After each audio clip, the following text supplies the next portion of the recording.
It is now my privilege to introduce this year's valedictorian, Kristen H. of Pittsburgh, Pennsylvania, a proud member of the Lewis Hall community. Kristen earned her degree from the College of Engineering, where she won the Steiner Award for Academic Excellence and Commitment to the Common Good. As one of her professors said, she is a visible role model of excellence, truly leading like a champion. Kristen majored in computer science and engineering, served as an undergraduate teaching assistant, studied abroad in London, and completed several internships, including with IBM and Microsoft. By all accounts, she was a stellar student, not because she was laser focused on her GPA, although that GPA was a perfect 4.0, but because she was genuinely fascinated by everything that she was learning. She not only gained knowledge, she gained wisdom and insight into how to use her gifts in service to others. She co-founded the Notre Dame Women in Computer Science Club, which supports women in her field through computer panels, career mentorship, and community service outreach. As an ardent advocate for women in technology, she found it particularly meaningful to spend her senior year celebrating the 50th anniversary of co-education at Notre Dame and the 150th anniversary of the university's College of Engineering. After graduation, Kristen plans to work as a software engineer at Palantir Technologies. Her goal is to build innovative technological solutions that will empower users, promote the greater good, and improve the human experience. It is my honor and pleasure to present to you Kristen Helen Friday for the valedictory.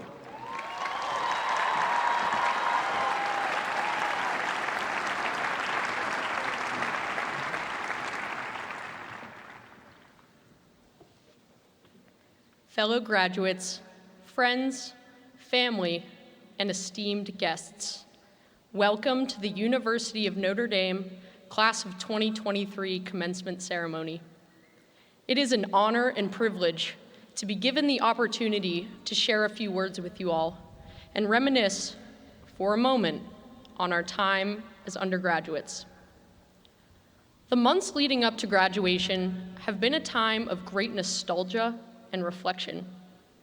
While we have all grown in our knowledge and understanding since arriving at Notre Dame, there was a time in my life when I did not always have a strong voice. As a kid, I struggled to pronounce the letter R, which posed an issue for someone named Kristen Friday. By the time I reached first grade, I was told to attend speech therapy. Once a week, I was singled out of regular classes and asked to read silly paragraphs aloud that were meaningless in content, but somehow important in improving my impediment. Initially, I was not fazed at having to take this extra class. A few other students were in the same position, and I figured it was a normal growing pain some kids had to go through, similar to getting braces or learning long division for the first time. But then I noticed other students graduating in 1, 2, 3 years' time, yet I remained. I personally thought that I was making progress. However, this opinion was not affirmed externally.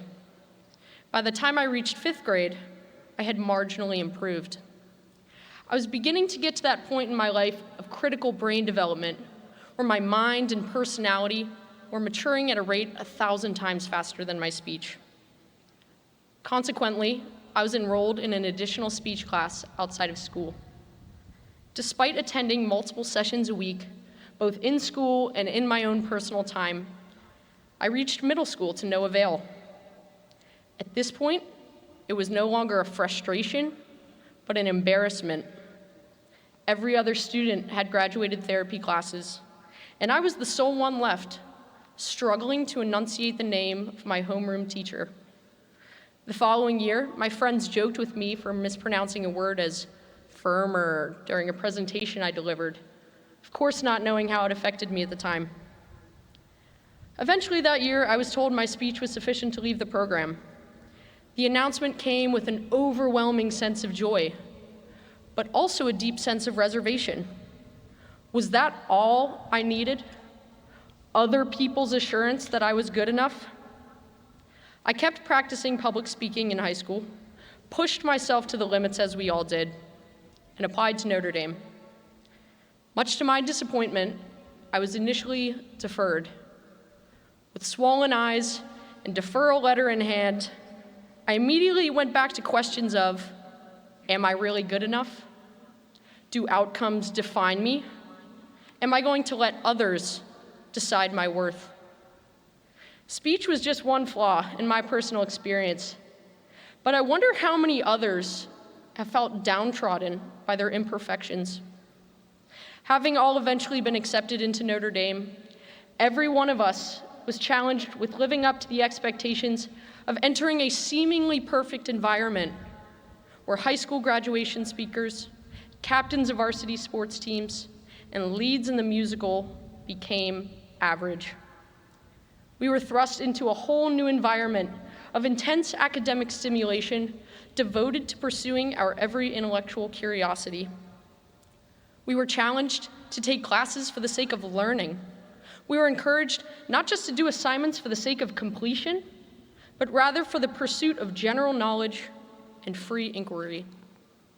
It was also an essential time of self-reflection, asking us to decide how our external environments were going to affect us and how we were going to influence the world. One such classmate sitting before me truly embodies this experience. Electrical engineering student John Sexton was personally affected by his dad's diagnosis with ALS. Rather than accepting his dad's limitations, John and his family took it upon themselves to develop a wheelchair controlled by eye movements, voice commands, and other features. John's idea has since transformed into the startup named LifeDrive that will continue to empower those who have lost mobility in their power wheelchairs. John and the rest of the class of 2023 have been called to stand for the dedication, passion, and truth behind the Notre Dame mission, which aims to create a sense of human solidarity and concern for the common good that will bear fruit as learning becomes service to justice. Our education posed the opportunity for us to decide how we would look to define ourselves and how to present our skills to the world, and we did not take it for granted.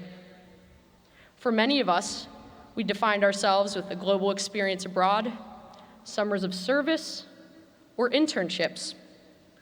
One of our classmates, Christian McKernan, recognized the adversity his Ukrainian identity and community faced as a result of armed conflict, and used his time as an undergraduate to provide support in Poland, aiding hundreds of thousands of refugees as they were displaced from their homes.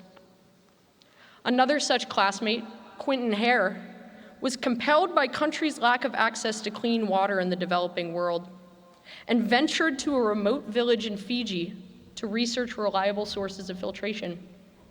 And many more engaged in real-life applications of learning, ranging from co-ops with Tesla to internships with the British Parliament. But whether that was the case for you or not, I believe it was an instrumental time of new perspective for all of us. These monumental experiences, while pivotal moments in our lives that we will look back on fondly, did not come without risks or uncertainty. It was perhaps the first time we lived on our own, or fended for ourselves as adults. Maybe it was the first time we were pushed beyond the scope of our perceived limitations, thus raising the bar for our maximum potential. We navigated new cities, language barriers, and unique cultural customs, all without many of the familiarities we have been accustomed to. In taking those risks and venturing into the unknown, we gained a sense of adventure and global perspective that has led to a more expansive view of the world. That being said, I am confident that not one of us took this journey alone. We, as Notre Dame students, have been encouraged by our peers, professors, mentors, family, and friends, to be the best versions of ourselves.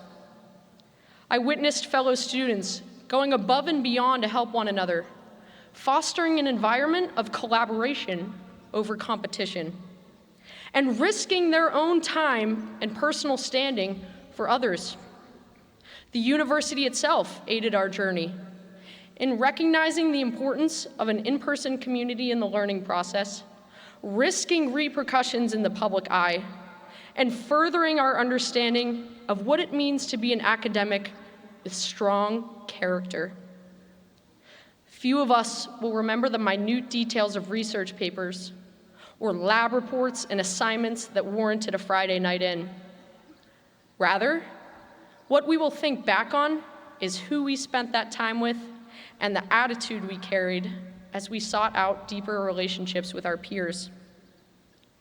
Grounded by collaboration and compassion for others, we as a collective student body not only grew as resilient individuals, but also as members of a community much greater than ourselves. Notre Dame students epitomize the intersection of intellect and empathy, but not without risks. Though Notre Dame provided the resources and support to get us anywhere we wanted to go, it was ultimately up to us to decide what that direction would point to. To put it bluntly, Notre Dame was difficult. But our experience prepared us to understand that life is difficult, and that accomplishing anything of value requires hard work. It is easy to look in hindsight and brush aside the challenges we faced, now knowing the outcome that we all indeed were able to make it to graduation. But dismissing the many long nights clocked studying for exams or the hours spent meticulously editing papers would be an injustice to the exponential growth and transformation we all endured. Some of us faced difficulties discerning which major to pursue. Some of us struggled to balance the time of a full Notre Dame course load, on top of maintaining personal relationships, on top of interviewing for dozens of internships. Some of us may have even put in those hours of studying, contemplation, or job preparation, only to fall short or be rejected again and again. In the end, though, it was those growing pains and times of frustration that served as catalysts for development. They taught us how to be inquisitive and seek help, as well as how to humble ourselves in the face of abstract and unknown problems. Those risks to invest time and fall short, or to work through personal difficulties, is what drives us as students towards the highest level of academic excellence and towards critical formation of character. Now looking back on how we have grown from our wide-eyed freshman selves, we realize how our limitations have stimulated our transformation and have developed our expertise in a multitude of ways. Having made it through 4 years of strenuous coursework, we are expected to be masters in our field of study. As teaching assistants, project leaders, and future professionals, we are now the ones fielding questions from the inquiring freshmen that we once were. Owning our expertise is precisely the risk we carry forward for the rest of our lives, and one that we must embrace head on. Even though we are young forces in the world, we have powerful voices and strong opinions that can help others in ways we may never imagine. While we certainly will still have questions going forward as lifelong learners, we should feel confident as Notre Dame graduates that we have grown to become self-assured, independent thinkers with a high degree of emotional intelligence, even with our weaknesses. Will we stumble more in the future? Most certainly. But our setbacks do not define us as people. I have come to realize that we all have our letter R That is to say, aspects of ourselves that are imperfect. We all wonder if we are good enough. We all wonder and possibly fear how others will perceive us. We all come from challenges, obstacles, disadvantages, and hardships in our own way. But what are the benefits of those risks? We, as the class of 2023, are boldly moving on to become titans of industry with companies such as NASA, Microsoft, Boeing, and Goldman Sachs. Others as mavericks of art and architecture. A select group of devoted men and women as officers of the United States military. Servants selflessly devoting a year of their lives to volunteer in the Peace Corps or teach with the Alliance for Catholic Education. Future doctors, lawyers, and professional engineers moving on to the most prestigious graduate programs in the world. And I myself, standing before you today in front of the largest audience of my life, humbled and honored to speak as a representative of this university. So let me leave you with this. We have been challenged the past 4 years to broaden our perspectives within the confines of Notre Dame. Now, we are tasked for the rest of our lives with using our skills for the greater good. We have learned the importance of risking failure, of seeking truth, and of taking leaps of faith, all for the purpose of being mindful, strong-willed, and contributing members of society. Only when we keep pushing and trusting in who we really are can we instill change. Even if the world says we stutter, even if admissions does not get it right the first time, even if our jobs and surroundings punch us down, we each individually have infinite value, and there is a unique gift in all of us. As we learn to risk showcasing our authentic personality, weaknesses and all, we become a powerful force for good in society. The world will be a better place with our whole selves in it. Thank you.